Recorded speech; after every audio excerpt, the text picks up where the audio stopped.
Electrostatics. Okay, in previous class explain what is the charge, basically the whole concept why we call this as charge. I explain you. Now the next part from the previous, we understand like conductors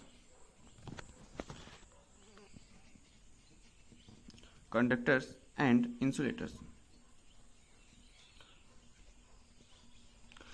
Basically, I hope you understand in the previous classes like the what is the conductors, insulator, but the basic concept is now here. Okay, when we understand the conductors is like a who conduct the electricity, like who conduct the flow of charge through them. For example, I have seen like this is our the metal rod or the copper pipe. If I attach through the wire which has a positive charge, so the conductors is allowed to follow through the wires. Okay, meaning that, for example, I have this is my conductor. If my finger is a positive charge carry, so I touch this, the conductor is now also has a positive charge, and this then they're allowed to follow the path of the charge. And if I attach the next rod which has some negative charge or anything else, this charge can travel through that. Okay, so conductor is, we can say that allow to flow, or we can say this path of a charge. Okay, that was good. And if I say that the insulators, if I say this is my rubber band, this is my rubber, so if I carry through the positive charge pin, so it not allow, like in this case my this pen is also behave like an insulator. If I remove this pen and the liquid, so now it's behave like a plastic, so it is a insulators not allowed the charge. So we can say this is not allowed to charge, not allow flow of charge. Basically flow path of charge. Okay, path of charge, we can see that this is the insulator. Okay, the next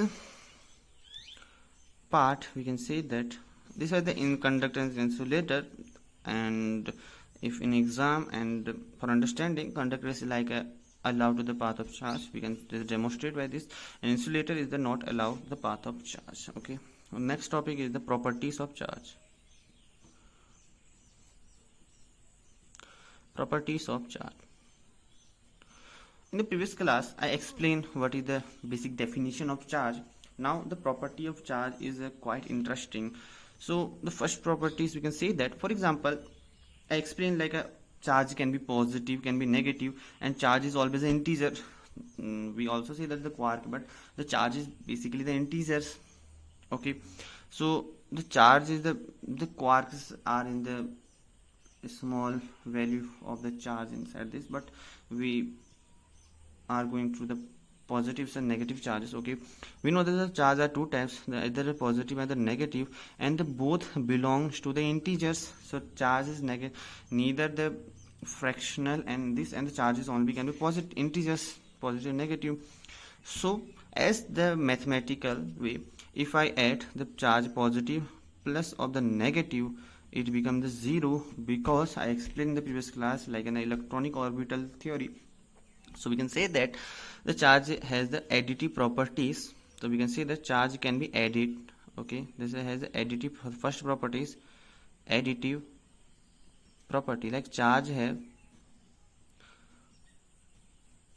additive properties, but the note is that add the charge with its sign. If has negative, then add with negative. For example, if I say that example, this is my whole the nucleus. If I say that it has the positive 1, positive 2, similarly I say this is, then I say this is the one charge particle is B. Okay, so this is A. So if A has like a +1, +2, +3, and similarly we have the -1, -2, and -2 basically. Okay, I am saying that. So like an, okay, so if I say a plus b, then we can say that 1 plus 2 plus 3 plus -1 -2 on this, so it become plus of 3. But this is the, if we add two the close together. But I say that in a separate way, if a has 1, okay, positive, plus 2, plus of 3, and also the negative charge, then the plus of 1 plus of minus of 2. So in that case, if I say that the a is positive or the negative, you simply add up all. So the plus of 1 plus of 2 plus of 3, then minus of 1 and minus of 2, all together we get the 3, the positive value. If I say that, that means the a is the positive number, and similarly be the negative number. Okay, so this is the first property, like additive of properties. The charge is additive, but with its individual signs. The next property is, we can say that charge is conserved, and how it is, we will be seeing in the next class. Okay, I hope you understand. Bye bye.